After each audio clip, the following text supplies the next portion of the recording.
Welcome. I'm Jim Cunningham. I've got Connor Clemens here. I am the managing partner at Cunningham Legal. Connor Clemens is the managing attorney for all things estate planning. Today, we're going to talk about the Biden tax plan and Prop 1319. Connor, I'm super excited to talk about this because there's a lot of stuff that's been happening and I think a lot of confusion out there, quite frankly, but I know you and I are really pumped up to talk about this. So this is a disclaimer.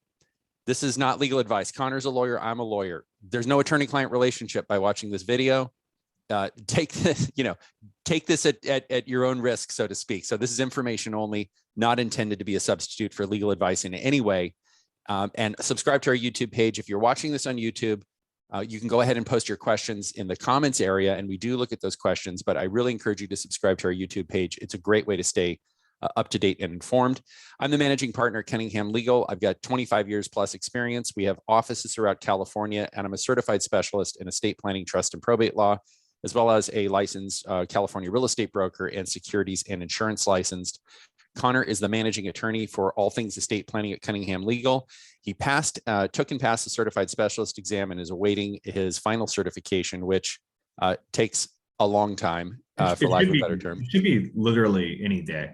Like literally any day. I think when I became a certified specialist, I waited almost 2 years. I sent him a letter. I said, look, if you don't make me a certified specialist, I'm going to sue the bar. So they gave it to me.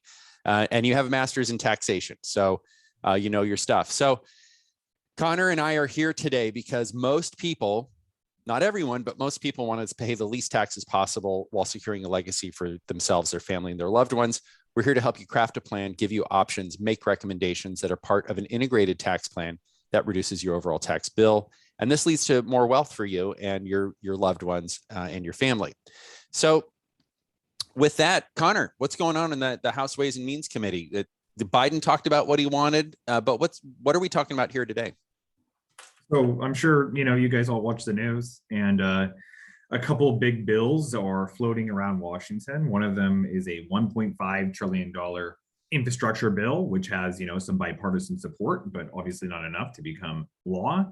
And the other one is a $3.5 trillion just bigger bill. It's infrastructure, but it's other things as well.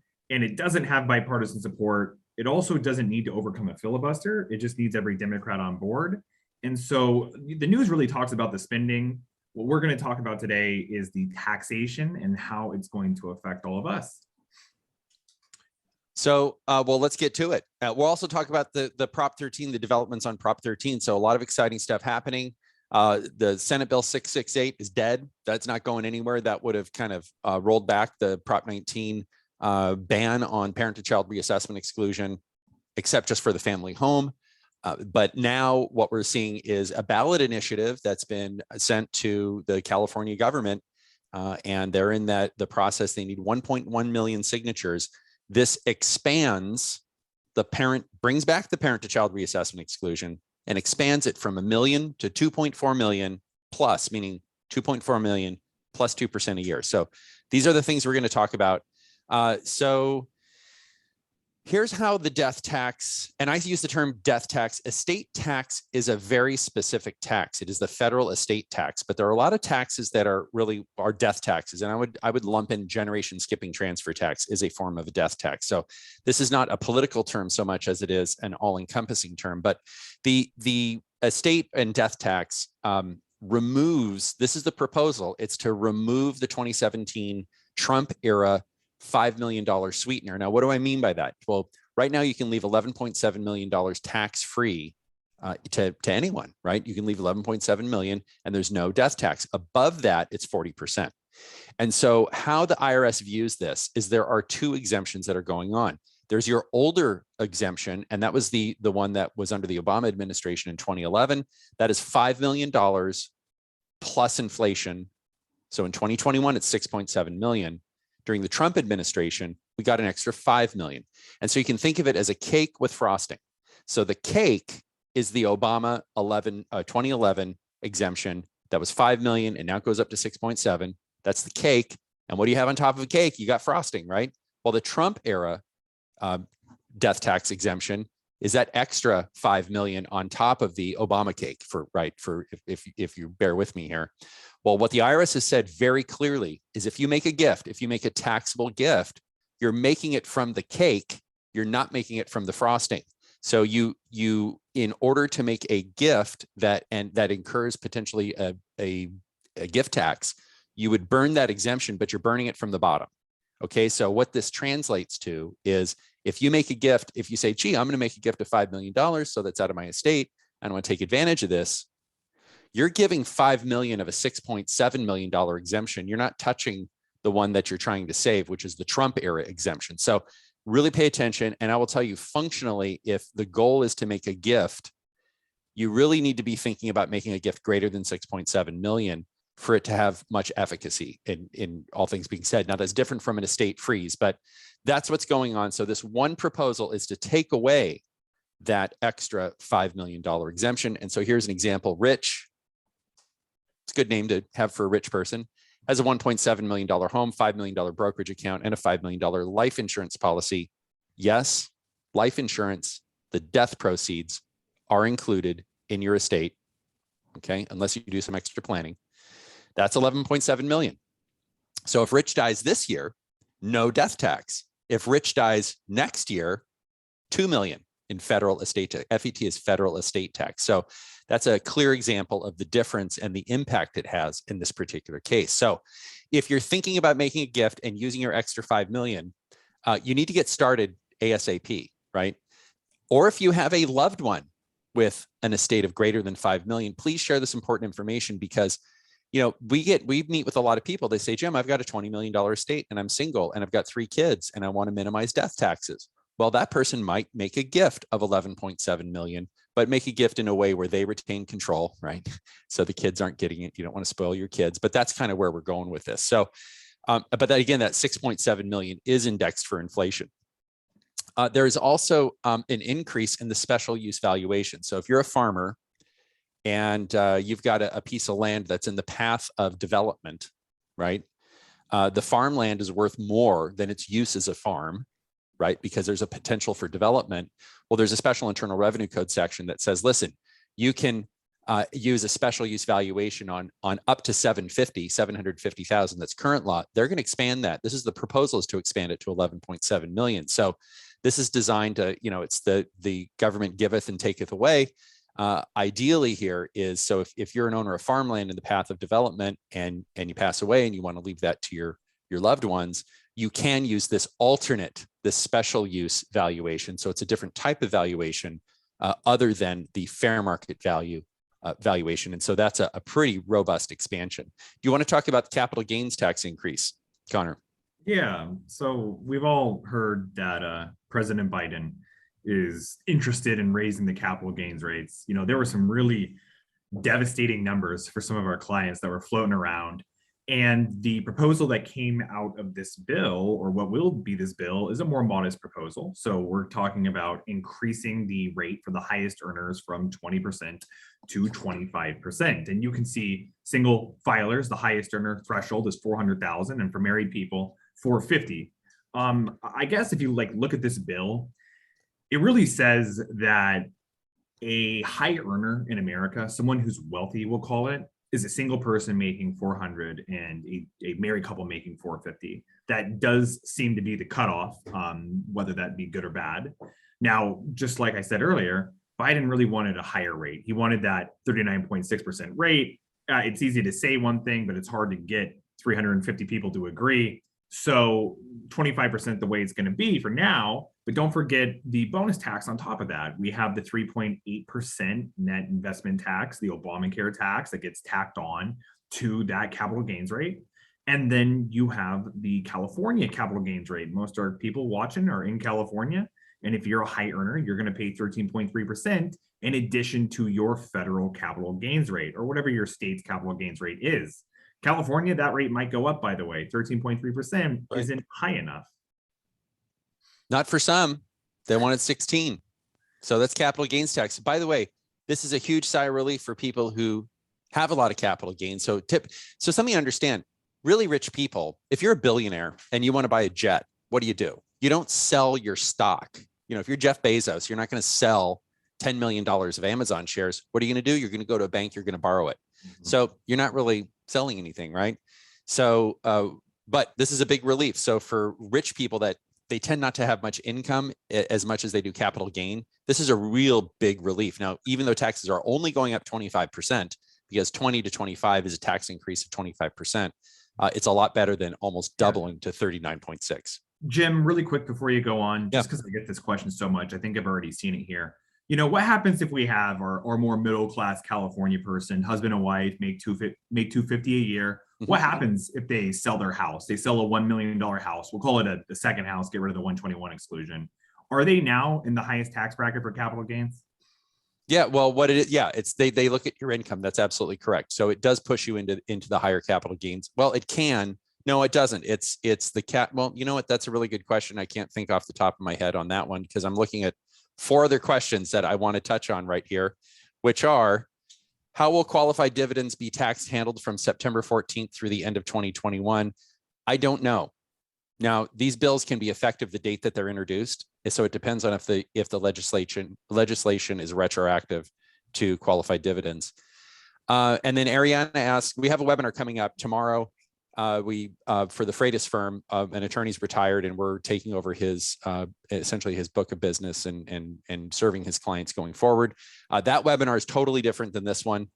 This is much more granular on taxes. That one's more general for estate planning.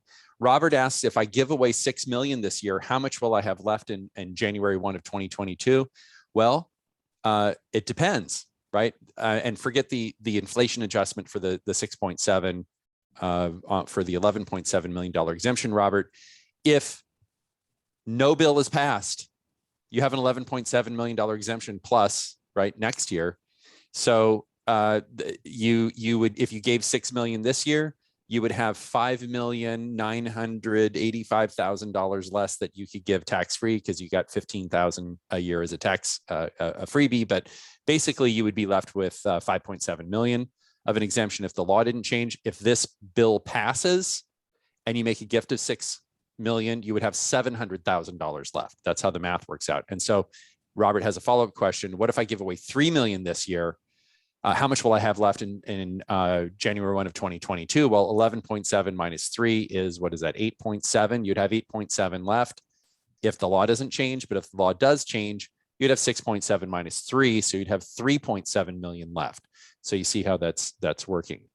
Crystal asked, are they eliminating the 15% capital gains tax bracket? No, I don't think that's part of it. But what they're doing is they're saying if your income is over 400 as a single filer, then the capital gain is 25%. So they're keeping the lower ones.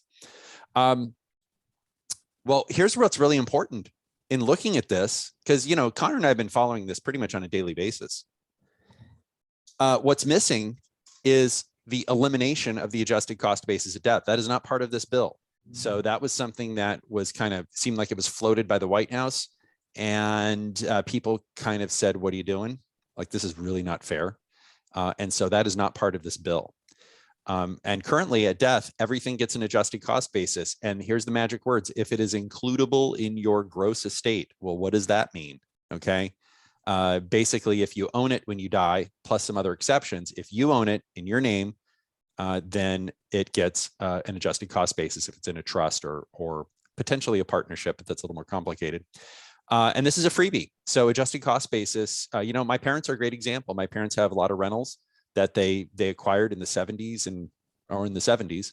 And they've fully depreciated those residential rentals. It's owned as community property. So when one of my parents passes away, the other parent can inherit that property or take that community property and get a full adjusted cost basis. So this is a really, really big deal. If you're married and you own property as community property, when one spouse dies, you can sell everything and not pay capital gains tax. I mean, it's a fantastic. And Connor, we see that with clients is when one spouse dies, they say, I'm so tired of that tenant. I'm so tired of, you know, dealing with leaky faucets and plugged up toilets. I'm selling this and I'm moving to Hawaii or whatever it is. But remember, even though you get a capital gains tax or a basis increase because the assets are included in the gross estate, they're still subject to death tax. So if you're contemplating taking some money off the table, what do I mean by this? Let's say you have a lot of baked in gain in a stock portfolio, and you could sell in December or you could sell in January. Pay attention to this. because those capital gains taxes might be going up next year, and it might cost you 25% more federal tax. So this is something where you want to check in with your financial advisor, check in with your CPA, check in with your lawyer, right? You want to take a look at this and make sure that you're making an informed, kind of taking an informed path there. If you have a liquidity event in 2022, and what this means is if you're selling a company, for example, we get a lot of people who call us, they say, Jim, I sold my company for $10 million. I can't believe how much the taxes are. If you have a liquidity event that's going to happen when this bill passes, okay, or if it passes, right, when it's potentially effective, you're going to have to readjust what your after-tax result will be, because the federal tax, capital gains tax, is going up. We have a couple more questions. Robert says, can you transfer S Corp qualified business stock to a grantor trust? Boy, that's granular. The fact that you're asking that, I would have to double check that. I just not coming off the top of my head. Van asks, is the unused estate exclusion still portable to the spouse? Yes, right. That's very important. Ronald asks, this maybe not be in your wheelhouse. I inherited through a trust my parents' home. I used it for a rental for 4 years. Now I want to give it to my son and daughter-in-law. What are the tax consequences and property tax consequences? Well, if it's a rental, under current law, if it's in California, it likely will be reassessed, right? I say likely because there are some certain limited circumstances, and you likely got an adjusted cost basis when you inherited that property, but not always. So what that means is if the property was worth $1 million, well, now you got a basis of $1 million. If it's residential, it's depreciated over a 27.5-year period. So you've taken 4 years of that 27. So now you have 23.5 left. When you make a gift of that property to the donee, the person you are giving the property to, there's a donor and the donee. When you make a gift to the donee, they get your basis. That basis carries over, and they have 23.5 years left of depreciation. So there will be a baked in recapture of depreciation. So it's something important to understand. But again, it's not legal advice, but it's more of an example. Is cost basis treated differently with property in your name versus in trust when one of the husband or wife passes? Thank you. It can be typically in a revocable living trust. Okay, in a revocable living trust, you're the alter ego, and if it's community property, you'll get a step up. Van asks, is real estate held in trust with a spouse the same as holding title as community property? No. It's very important. How can you document unused state exclusion to be portable to spouse? Portability return? Well, I think the question, Connor, I'm looking at this question. How can you document unused? It says state exclusion. I think you meant to put an E in front of that, a state exclusion. Here's how you document it. You file a Form 706. It's a portability return. If you are married and you lose a spouse, I'll tell you, Connor, we can talk about this. This is important. I think if a lawyer is not recommending that a surviving spouse, if the lawyer doesn't recommend that the surviving spouse should consider a portability return to pick up that unused portable death tax exemption, personally, I think it's malpractice. But I mean, yeah, you're totally right. Yeah. I mean, only 3 years ago, they just raised the estate tax to 11.7 million. A husband dies and whatever, the CPA or the attorney says, the exemption's so high, you're never gonna have to worry about it. You don't do anything. That exemption just goes away after 2 years. And now the widow is looking at a $6 million estate tax, maybe even one day lower. And they're definitely gonna have a bill to pay because they let that go away. Anonymous asked, does the threshold of 4 or 450 include the capital gain? My understanding is capital gains are taxed differently. So there's gain, recapture, depreciation. So if you have 400,000 in income, you're going to be paying tax at the higher rate. Okay. But again, that's more of a tax compliance question, and that's it depends on a lot of factors. Anonymous asked, doesn't California have a 1% mental health tax on income over $1 million? Isn't it 14.3? No, it's 12.3 plus the 3. So it is 13.3. Inherited IRA laws changing. Are the inherited IRA laws change in the laws coming? My lifetime RMD versus the 10-year one. Yes, we're going to talk about that. What exactly happened and how can we deal with it now? Nothing has happened yet. No, I think they're talking about the portability thing. Okay. Do you want to talk about this, Connor? Sure. So changes to grantor trust rules. So grantor trusts, what that means is you create a trust and the IRS essentially disregards it as an entity and all the tax is paid by the grantor. So like if you have a basic revocable trust, a simple revocable trust as our clients call it, that's almost always a grantor trust because the trust doesn't have its own EIN. Your SS number is the identification number of the trust and you pay the taxes on it. Now we use grantor trusts as a really great tool to get assets out of one's estate for estate tax purposes, but still cause our client, the grantor, to pay the income tax. And that's an intentionally defective trust. And we use that. That's kind of our bread and butter for helping people reduce their estate tax bill or eliminate it. And like Jim said, it's frequently used by wealthy families. With this trust, the owner, they own nothing in that trust for estate tax purposes, but they still pay the tax. So they spend down their estate. Very powerful tool. And it's so powerful that this is now controversial. It's come under fire with this legislation. So we have our example, our same guy, Rich, he creates a grantor trust and gifts 11.7 million to his kids through the trust. Now, even though it's in this grantor trust, when Rich sells his assets, he has to pay the tax. So when Rich sells those assets, Rich pays the income and capital gains tax on the sale, which is a backdoor method of transferring more wealth tax-free at a lower personal rate.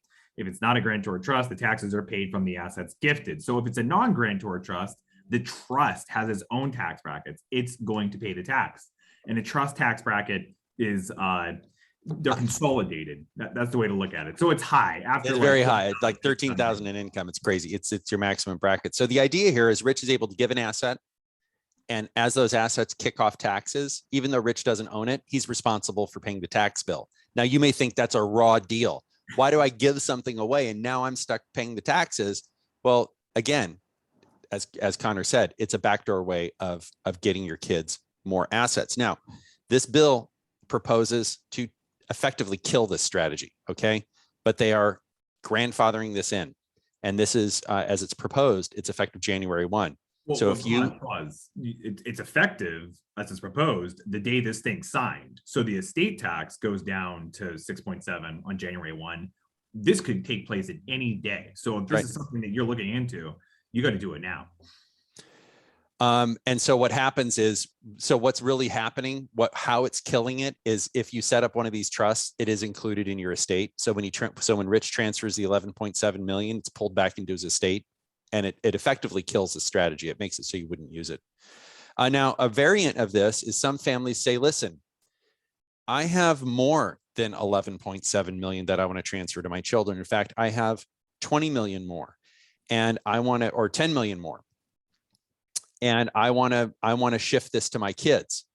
And, but I don't have any exemption left. Okay. But I want to shift the future growth of this. So here's how this works in the real world. Rich, having used up his $11.7 million exemption, gift tax exemption, sells 10 million of stock in exchange for a note. Now he is deemed because Rich is deemed the taxpayer, there's no realization of capital gain, right? Because you can't sell something to yourself, okay? And so he gets a note and then the stock goes up to 15 million and then it's sold. Guess who pays the tax? Rich pays the tax. So his kids end up with 15 million, right? And then the kids, what they do is they turn around and they pay off the note, the $10 million note. So now Rich has kind of gone back to the point of the beginning, right? And the kids have $5 million. So this thing all kind of ends in our example here. And the kids end up with it's a transfer of $5 million in wealth, gift tax free. Okay, super important. So this is very common for wealthy families to engage in this type of planning. So what should Rich do? He needs to assemble his A-team. Remember the show from the 80s. If you watched our webinars before, you recognize this A-team reference. These are grandfathered in. The A-team is whoever needs to be on the team. It's a lawyer, the CPA, the financial advisor, perhaps a real estate professional, a life insurance professional. You might have a mortgage, right? A real estate mortgage professional. And as Connor mentioned, you don't want to wait on this. This is something you need to move on now. So you want to talk about the income tax increase, Connor? Yeah, this This potential change will bring our ordinary rates for the highest earners back up to what it was in the Obama days, 39.6%. Seems like we have this little back and forth between Republican and Democratic presidents between 39.6 and 37. And we still have the net investment income tax. That's going to be on people making $400,000 or more single, $500,000 more married. They're going to limit the 20% 199A deduction if you're making over that same threshold, and then the increase on the special use valuation. So I guess the idea of this here is to kind of give a tax break to the more middle class people in that $200,000, $300,000 range, while making sure it stays away for, like I said, the higher earners, that 400, 450, 500,000 range. Yeah, and here's the bottom line with this. There's a group of people that think you don't pay enough tax. That's the bottom line. And so they're raising it here, they're raising it there. I think the big one here is this 3.8% on business income, Connor, because that doesn't exist right now. So what they're saying is if you make money in a business, so what a lot of people do is they have a corporation and they are employed by the corporation and they make $100,000 a year in a salary, but they make $900,000 in dividends. You're not paying the Medicare tax on that dividends. And that's what they're trying to close the circle on this one. And the 199A deduction, by the way, is if you make $1 million, well, I think we have an example here. If you make $1 million, oh, maybe we don't have an example. If you make $1 million, a 199A deduction means you subtract 200,000 from your income, or 20% of the million, and then you pay federal tax on what's left over the 800,000. So another big one is the changes to the 401k, IRA, 403b, TSA. These are all the ERISA type accounts. I'll lump in Iras with ERISAs. Now, some people have said that the tax advantage retirement accounts are getting too big. And the number is 10 million. So, and you might think, who on earth has an IRA of $10 million? We have a lot of people come visit with us, sit down, and we see they have an IRA well in excess of 10 million. Okay, it just depends on how you invest your money. If all of your IRAs combined exceed 10 million on December 31, a minimum distribution is required the following year. Now, it's only required if your income's above 450. Now, I don't know if that includes the minimum distribution or not. Mm-hmm. It is 50% on amounts over 10 million. So if you have a $10 million IRA, that goes up, right? And it's this higher level on December 31, you have to take out a 50% minimum distribution on amounts over 10 million by the following December 31st. What if you have more than 20 million in IRAs? If you have over 20 million, the excess over 20 million is required to be distributed from Roths and Roth IRAs and Roth 401ks. Now, it's a little complicated, but it's the lesser amount needed to bring the total balance in all accounts down to 20 million. So those are the 10 million and $20 million threshold, and the aggregate balance in the Roth IRAs and the designated Roth accounts and defined contribution plans. So what that means is if you have an employer who offers a Roth 401k like our firm does, and that was at Connor's, he was like, Connor came to me one day and says, hey, Jim, we don't have a Roth 401k. Can we get one of those? I said, sure. So if you have a lot of money in these accounts, you're going to be required to take money out. In fact, you're going to be required to take a whole lot of money out of the Roth, right? So what this does, Peter Thiel, who was one of the founders of PayPal, bought in a self-directed Roth IRA 10% of Facebook at a $5 million valuation. I think it was in 2009. I think the last time I heard, there's like $5 billion in Peter. This is very well documented. This is public record. $5 billion or so in his Roth. And I think people in Congress are frankly losing their minds. They're like, how is this even possible?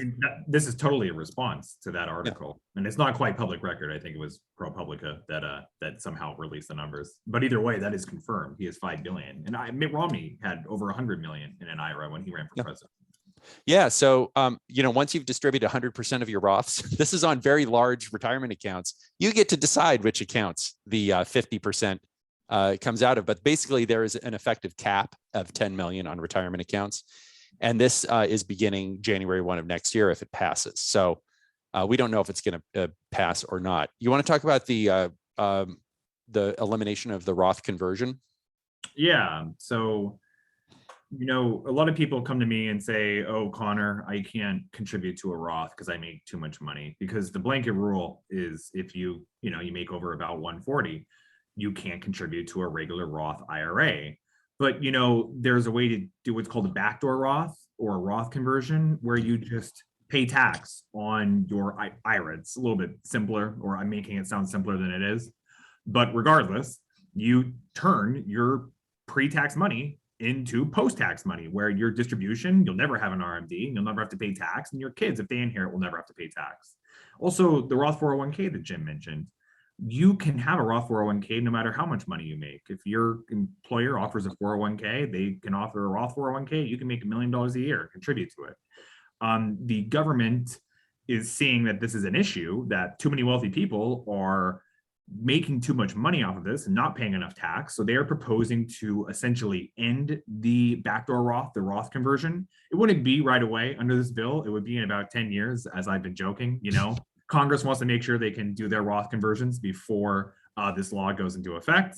But it sounds like they also want to just totally eliminate the Roth 401k. They're tired of seeing people squeeze 20,000, 25,000 a year into these things. They want it to really be for people making, under 140,000. So if that goes away, it's going to be a bummer because we won't have that flexibility to pay our tax now to not have to pay it later. This is a biggie, guys. Now Connor and I are in California, and I'm based in Northern California. Connor's based in Southern California. We have many, many clients who have self-directed IRAs, self-directed Roth IRAs. And what they do is they buy founder stock. They'll invest in a company. And this is a tremendous benefit. So and the Congress is proposing to prohibit unregistered securities being held by an IRA at all. Okay. This, I think, taxes are what they are, but you have to make that money first. And you might be wondering, how do people get a $20 million IRA, or how do they get a $100 million IRA? This is this is one common way that it's done. So Rich owns 1 million shares of tech company in a self-directed Roth IRA with a 409A valuation, 10 cents a share. What 409A valuation is required by the Department of Labor, if you're going to issue stock options, right, to employees, incentive options, to keep them there, you have to go through this. You have to get it valued, and the stock is valued at 10 cents a share. So it's $100,000. So maybe Rich invested $100,000. Now he's had it for a long time, and this stock's going to pop. Maybe it's a buyer, a private buyer. Maybe it's going to go public, whatever it is. And it's expected to be valued at $10 a share. So that's 10 million. So it's going from 100,000 to 10 million. Rich can sell these shares if it's in a Roth and never pay income tax. And when Connor said the kids won't pay tax, he was talking about income tax, not death tax, because a Roth IRA is included in your estate. But even if it's in a normal IRA and not a Roth, you're not going to pay tax until you take a distribution. This is prohibited under the House plan. You have 2 years to fix it. 2 years to fix it if this does pass. So this will affect many of our clients. And if you're looking at this and you have this structure, you're probably thinking, oh my gosh, I hope this doesn't become law, because this is a really powerful tax deferral strategy. Now, something I will say, some of the worst assets that you can have in your estate are taxable IRAs, not Roth IRAs, but a non-Roth IRA, 401k, 403b, TSA. And the reason is the full value of that IRA or that TSA 401k, the full value of that account is included in your estate.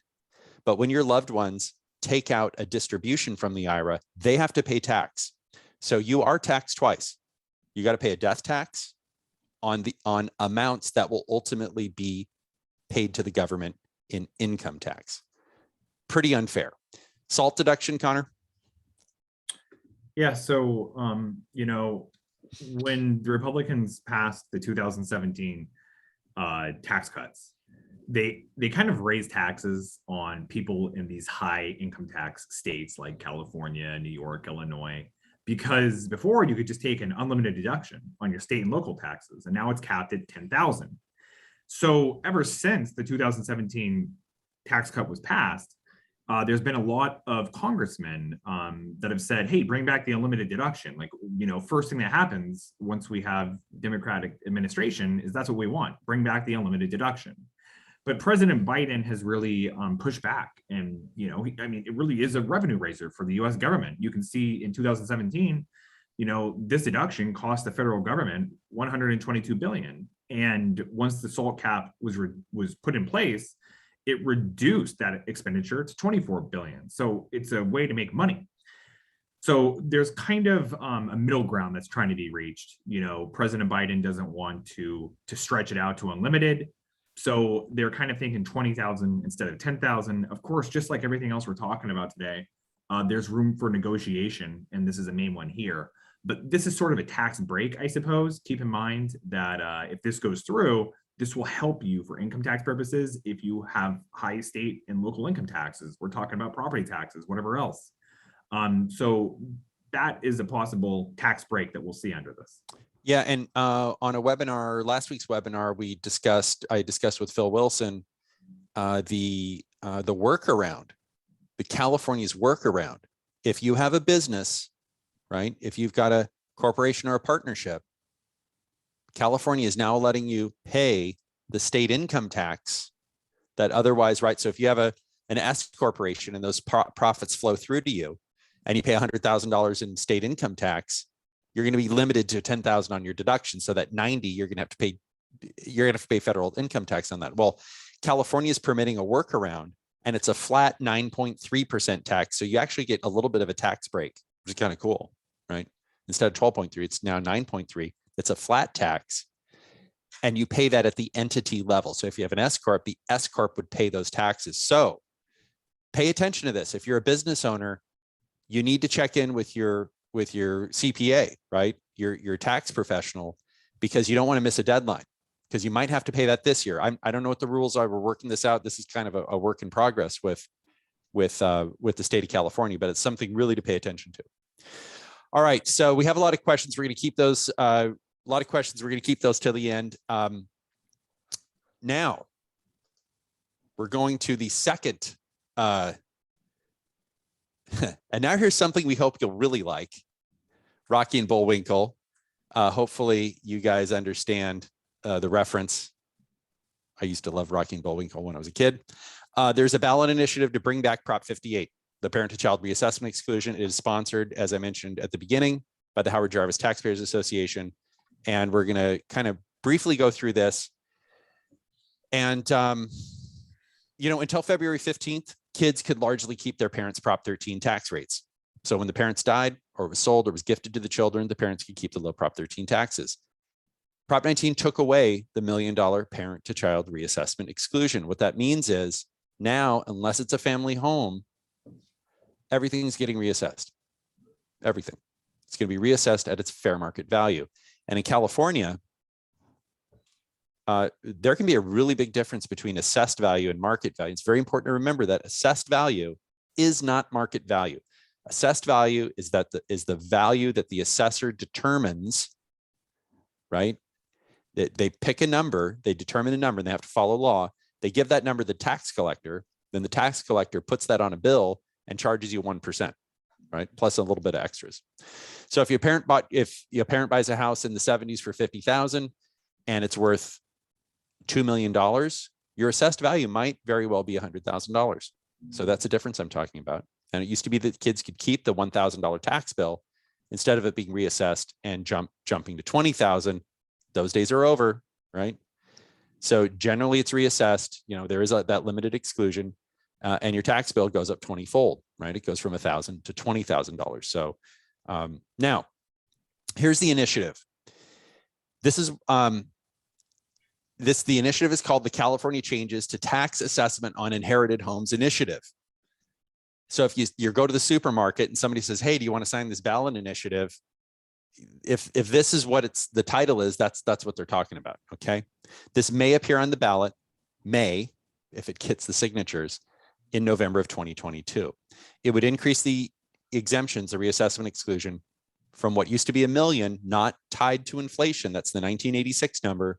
That's getting bumped to 2.4 million assessed value per person with a 2% escalator, maximum 2% escalator per year, tied to inflation. So if you're married, it's 4.8 million. And if you do it right, you can effectively double the parent to child reassessment exclusion if you use an entity. So it's almost $10 million in assessed value. California voters, Connor, have clearly stated many times they do not want a state inheritance tax. So if you're worried that California is going to impose a state inheritance tax, it's floated here and there, but the voters overwhelmingly in 1982, 2/3 of the people voted to repeal the death tax. Okay. People don't want it. People don't think it's fair. I mean, we pay enough taxes in California. The one benefit, well, there are a lot of benefits of living in California, but one huge benefit is relatively low property tax. Okay. And so what happened in 1986? So Prop 13 was passed in the 70s, and then property values went up, and then it's 1986. And then people saw, well, when mom and dad die, the properties get reassessed, right? No, we got to fix this. So they passed the ballot initiative that gave us Prop 58, and they amended the Constitution, and it was approved by more than what initiative gets 75% vote, right? What initiative gets a 75% vote? That got a 75% vote. Where I'm going with this is this very well may pass. Now, on the other hand, what percentage of Californians, Connor, are renters? Probably half. I think it is half. Yeah, we talk about that. It's half. So it means half are homeowners, but this also benefits renters. So if you're talking to somebody about this, if you want to get involved with this, you can reach out to the Howard Jarvis Taxpayers Association. Something to understand, this benefits tenants, okay? And I will tell you, one of the things I'm concerned about is housing affordability, because I have 3 kids, right? Well, one moved to Texas, but the other 2 are here. I want them to be able to afford to buy something, or at least to rent something. So I'm concerned about affordability. Here's what happens if property is reassessed. If property is reassessed, and the child inherits a property, they go, you know what? That thing's so old and broken down, it's going to need a lot of money. I just don't want to deal with it. I'd rather sell it and get my money. So this is what happens. So who buys it? Well, a professional investor, or frankly, maybe private equity, something like that. They're going to they're going to buy this building, they're going to fix it up, and they're going to raise the rents. That's what's going to happen. So I think it is a negative for affordable housing. So the sort of the nuts and bolts of this is Prop 58 allowed the parents and the children to exempt reassessment on $1 million of assessed value. And Connor, how often do we see people, they have a $1 million assessed value on a building that's worth 10 million? Pretty frequently. I mean, frequently. They seek us out, but we see it quite often. Yeah. So it's gone in 2020. Prop 19 repealed Prop 58. That's gone. And there was Prop 193, which is the grandparent-grandchild, but both parents have to be deceased. If this is passed, it is retroactive to February 16 of 2021. The effective date of retroactive February 16th, because February 15th was the last day for deaths. $2.4 million reassessment exclusion and an adjustment to inflation. So here's how just briefly how the ballot initiative process works. The initiative was received by the Attorney General in August, so not even just barely a month ago, in August of 2021. It requires signatures to get on the ballot of 8% of the votes cast in the last gubernatorial election. That's the election for the last governor, last time Newsom ran. And the petitions circulate for 6 months, 180 days, and they need to be certified at least 131 days before the election. So there's a baked in time period. So you might be thinking, well, why are they talking about this? This election's more than a year away. Well, the reason is you have these baked in time periods, right? So if you're going to do an initiative, you got to start early. It does take months. Literally, it takes 1 million signatures to get it on the 997,139 to get it on the ballot. But it can take many months to verify signatures, and depending on how many signatures you get, basically you need like 1.1 million signatures to make sure this thing gets on the ballot. That's a lot of signatures, right? A lot of signatures. So if you get less than 1.1 million, they do random checks, and there's this whole process they go through to make sure there's no fraud. But something to understand is you will probably see people, right, out there in the next 6 months or so, putting a petition under your nose at the supermarket saying, hey, do you want to sign this petition and get it on the ballot. So here's, Connor, this is something that I think we need to tread extra carefully. So I've had meetings every day with clients. They have a lot of wealth. They have a lot of real estate. You know, if you have a $20 million real estate portfolio and you want to use up some of this $11.7 million exemption, sometimes you care about Prop 13 and sometimes you don't. Most people want to preserve Prop 13, right? That makes sense. You have to take extreme care because many times when you make a gift of property, depending on the sequencing, and oftentimes we'll have trusts and partnerships. It's very important to understand that the assessor disregards a trust. They disregard the trust and they look at who the beneficiary is, the person who's entitled to the property under the trust. They look through that trust. They do not look through an entity in the same way. So this is very, very important. So if I give my son a property, me to him by deed, Jim to Nick, that's a parent to child reassessment, a parent to child transfer. If it's in an LLC and I give my son the LLC shares, that is not a gift of real property. That's a transfer of a corporate security, okay? That is treated completely differently than between people. So this is really important. So if you're talking to your advisors, if you're thinking about gifting, we have to be very mindful that this parent to child reassessment exclusion may come back. And that's pretty exciting for a lot of people. But, and again, this is called the Repeal the Death Tax Act. Connor, what do you think? Is that a stretch? The million signatures. No. The Repeal the Death Tax Act, the name, I don't know. Oh yeah, it's a stretch. I mean, but they're always a stretch. Every one of these propositions. We need a proposition to end propositions. So this isn't easy stuff. I don't know who I am here in this one. But actually I was meeting with some clients a couple of days ago and I mentioned the A team and they were all talking about who they were on from the A team, which character. But seriously, you do need to assemble your A team, get on it quickly.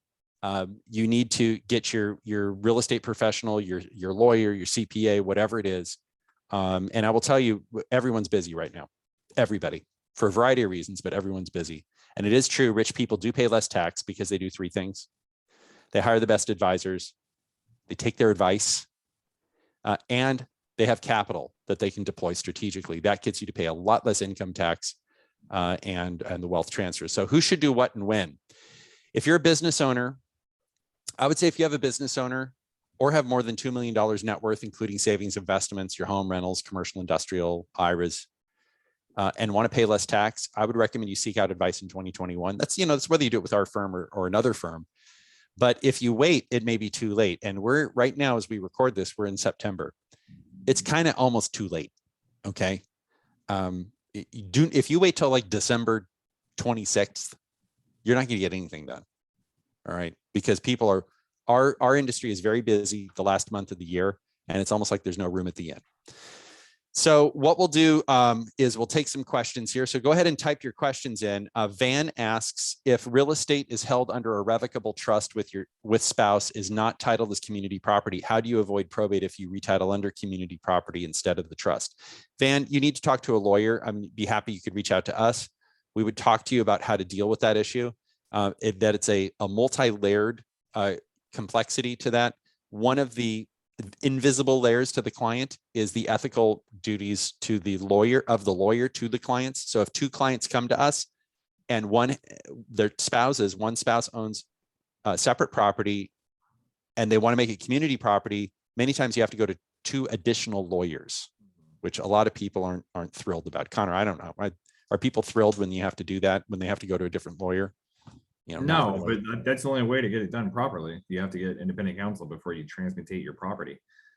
Anonymous says, how can you document unused estate exclusion to be portable to spouse?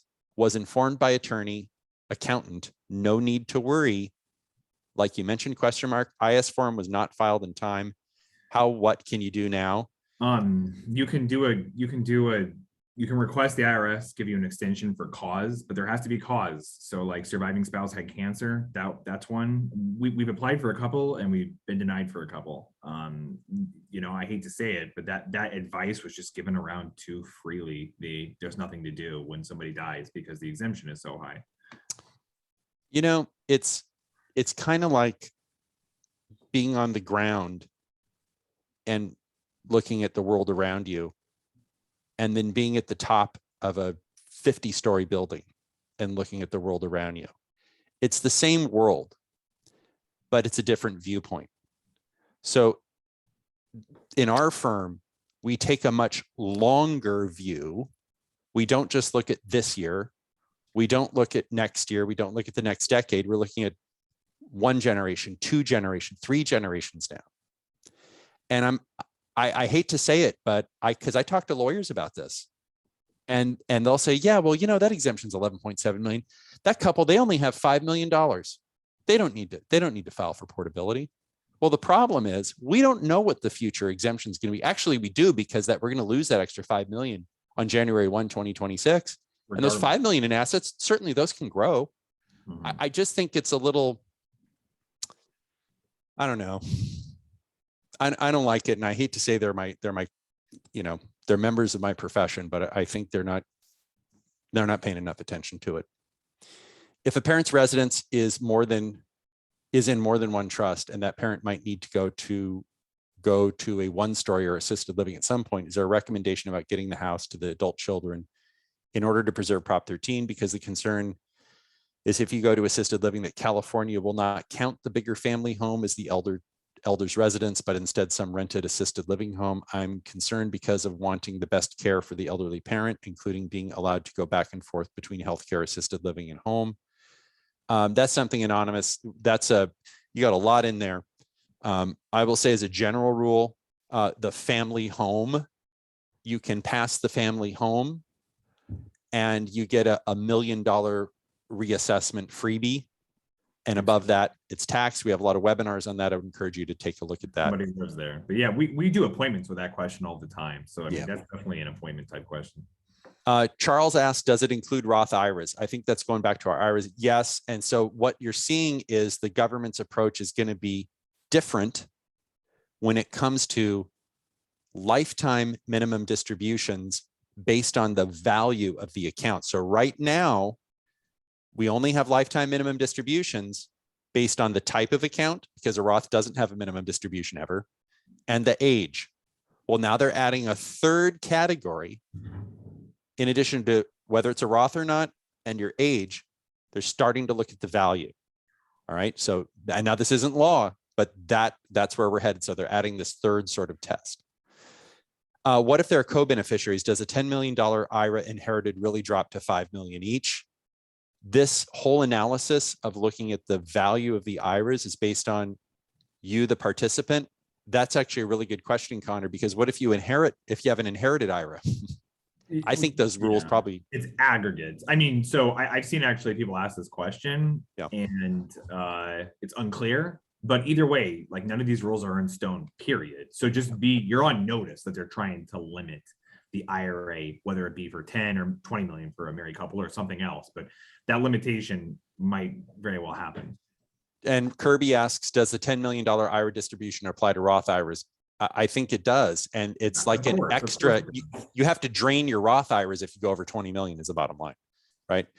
Aggie asks, for a married couple, over $10 million IRA RMD, is it per person or husband and wife combined IRA balance? It's the IRA, the I in IRA is individual, right, Aggie? So if you have an IRA and your spouse has an IRA, you've got $1 million in your IRA, your spouse has 2 million in your spouse's IRA, you're each taking your minimum distributions from your own accounts. Okay, I hope that helps. Anonymous asks, regarding Prop 19, my 2 siblings and I will be left ownership of my mom's primary property in the Bay Area, currently in her trust. Can one of us preserve the property tax basis? And if so, how's this done? Does anything need to be done in advance? Needless to say, we don't want to throw this valuable, important right. Do you want to talk about how you buy out well, we have a whole video on how to buy out a sibling from a property. I think those same rules apply. I haven't seen buying out a sibling with a trust, requires a bridge loan. It's not as simple as you just giving your sibling, the value of the property. You have to get a bridge loan. I mean, really, it's going to take a team. That always takes a team. So, so get it figured out. Hallie says, Rocky and Bullwinkle. Yes. Natasha. Yes. I love it. Natasha. All right. Anonymous asks, however, doesn't the 401k Roth in plan conversions subject to non-discrimination testing, which means higher compensated would not benefit by doing this through their employer plan? Is this expected to be discontinued? I don't know. That's a really an ERISA question. SALT deduction, what happens to the SALT taxes we have already paid from personal accounts so far? Should we get the reimbursement from our S Corp account to personal? Anonymous, great question. I don't have an answer to that. I don't know, because literally this is real time. I mean, this thing just happened. So I would loop back with your accounting professional and figure it out. But I would think the answer, if I had to guess, the answer is yes. Okay. But my understanding is you're going to want to pay your 2021 taxes from the entity. Okay. So very important. Are Prop 13, Prop 19 for California only? Yes, that's California property tax. That's correct. Regarding Roth conversions, my understanding is that proposed legislation would prohibit all after-tax contributions to company retirement plans and to traditional Iras from being converted to a Roth IRA, regardless of income level after 2021. That's correct. What about Roth conversions for pre-tax traditional IRA and pre-tax 401ks? Does the legislation permit these pre-tax Roth conversions after 2021? My understanding is there's no more Roth conversion after after I think it's 2031 that they phase 2031, out. right. Eventually they will all phase out. They just don't want wealthy people with Roth IRAs. That's the goal of the legislation. Under the new ballot, nothing for secondary homes. Gene, that would fall under the million or the $2.4 million expanded exemption. Sheila asks, the property tax repeal would include vacation homes property values being grandfathered as well. Yeah, it's vacation. So the parent to child reassessment exclusion, it doesn't matter if it's a vacation home or rental, commercial, industrial, you get to transfer the tax base up to $1 million in assessed value. Anything above that is reassessed. Demetra asks, what is the status of the bill to extend the effective date of Prop 19? Senate Bill 668 is dead. Deborah asks, does the new ballot initiative eliminate the Prop 19 requirement that the child live in the inherited house to receive the exemption to reassessment? Yes. It's an unlimited, I believe so. That's a really good question. I believe it likely would, although I would have to double check. Again, this is all like real-time stuff that's happening. We're not really having a lot of time to process it. Anonymous asks, what is your guys' best estimate of whether Prop 58 benefits come back? Do you think we'll get the 1.1 million signatures? What do you think, Connor? No. You don't think so? I think we will. I think we got a lot of people on here. If you guys just tell like 10 people, that's a good start. The landlords are going to have to hire a lot of people to collect the signatures outside Vaughn's, because I don't know if they're going to be the ones doing it for their kids. Maybe they need to stand outside of a country club or something. I don't know. Pa asks, when we request the Iras for extension, will they give it even if the deadline is passed for portability? Again, Connor, I think there has to be a reason. Right? Yeah, they should make an appointment. You got to figure that out. It's going to be hard getting advice on a YouTube video. Nina asks, and this is not advice, right? Nina asks, if a parent gifts property to a child this year or before the end of 2022 to utilize the maximum lifetime gift exemption before the exemption is eliminated or reduced, does the child lose the stepped up basis, thereby resulting in major capital gains tax later if the property is sold? Generally, yes, the basis carries over to the donee. We did do these Prop 13 trusts when we had that window of time between passage of Prop 19 and February 15th, where you could have it both ways. But as a general rule, if it is a gift, you're going to lose a step up. That's why we're not just flat out advising making gifts. You have to, weigh it out.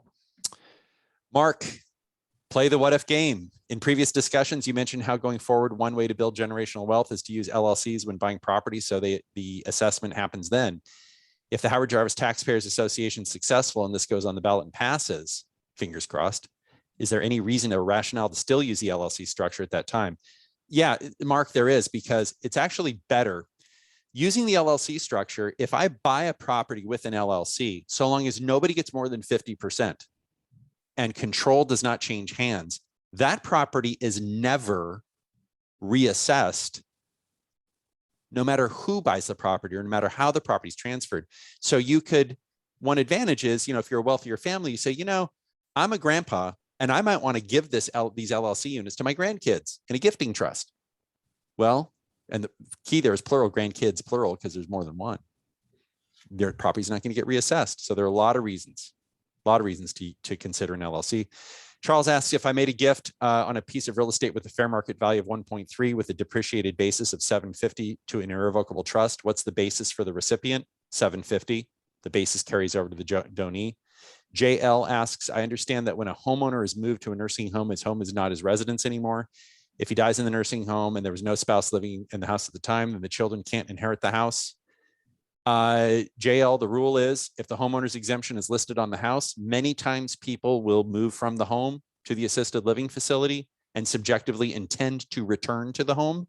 It's still the home. Let's see. Heidi asks, we rushed to have my father's rental houses put in an irrevocable grantor trust by the deadline so the properties wouldn't be reassessed when my brother and I inherit them. Now they are possibly going to repeal that aspect. Will that affect the grantor irrevocable trust now that it's been set up? How will it affect what's been set up? My understanding is it's grandfathered in. But again, it's not legal advice, right? Because we don't know when that was done. I would not act based on a possible referendum. Just know it exists. And in 2 years, when we have an election, or excuse me, 14 months, if it passes, we can approach it then. JL says also under Prop 19, the inheriting children must move into the inherited residence within a year. People in the military and many jobs are not free to move at will, so they might lose this right to inherit. The black letter law on that one, JL, is that the property has to be, that the child has to claim the homeowner's exemption. Right? It means you can't rent it out. So does it mean you actually have to live in there? I don't know. If you're deployed overseas, you have a home back here, right? So it could conceivably be your home or in the United States. So what options are there currently to avoid property tax reassessment if my parents transfer their 50% ownership in my home to me? Could a termination of their security interest in my home be used to avoid reassessment since I refinanced them to pay off the original loan, which was on their home? Anonymous, that's a complex question. We could certainly take a stab at it, but we'd need more information. The anonymous asked, the $2.4 million exclusion, if passed, is per person or $4.8 million per couple with portability. There's no portability on reassessment exclusion. You have to use a slightly different structure. We typically use trusts for that. Is ACA 9 still a possibility? Yeah, that's the Assembly Constitutional Amendment 9, potentially. But the fact that SB 668 didn't pass, I don't see that constitutional amendment passing, frankly. I mean, more likely you'd get the initiative to pass. As a landlord, Nancy says, as a landlord, Prop 19 will force us to raise the rent for our tenants. I really hope the initiative 210015 gets the signatures. Amen, Nancy. I mean, that's my point is, I'll tell you, the mom and pop landlords, they care about their tenants. I know because my parents care about their tenants and it kind of drives me nuts, right? This is not some faceless corporation that's seeking to maximize corporate profits. It's like I know that person, that woman raised her 3 kids. She's a single mom, raised her 3 kids in the house. Yeah, maybe I'm not charging her the rent I should be charging her, but I like her, and that's just that's human nature. Anonymous asks, if the private security can't be owned by the Roth bill passes, will we be required to sell even though it was purchased before the bill became law? Anonymous, as I read it, the proposal, you have 2 years to not own it. And if you don't own it, it stops becoming an IRA. Okay, so I'm assuming there will be regulations to that effect, but it's pretty bad news if you have that structure. And I don't know what this is going to do, by the way. An unregistered security is also an LLC. So if you have a self-directed IRA that owns an LLC that owns a property, real estate, I think that may include that, but I don't know. Okay. JL says, when people inherit their parents' homes and rent them, there are 2 major advantages to tenants. 1, there are more rental properties available on the market. Well, if they sell it, many of them will go to homeowners, thus there would be fewer rentals. And 2, the children who become small business owners usually charge less rent than corporations charge, so tenants would doubly benefit from reversing Prop 19. Yes, I mean, I agree with that. I don't think renters get that Prop 19 will affect them if not repealed. I totally agree with that 100%. Connor, thanks for joining me today. Thank you for joining us. Subscribe to our YouTube page and stay abreast of all these great changes that might be afoot with Prop 19 and the not so ones on taxes. So Nina asked, does the current proposed legislation eliminate benefits of LLC options in terms of benefits? No, doesn't touch it. Wait a minute. Are you talking about property tax? I would assume property tax, federal tax. I haven't seen anything on that other than the net investment income tax on profits. So, all right. Have a great day.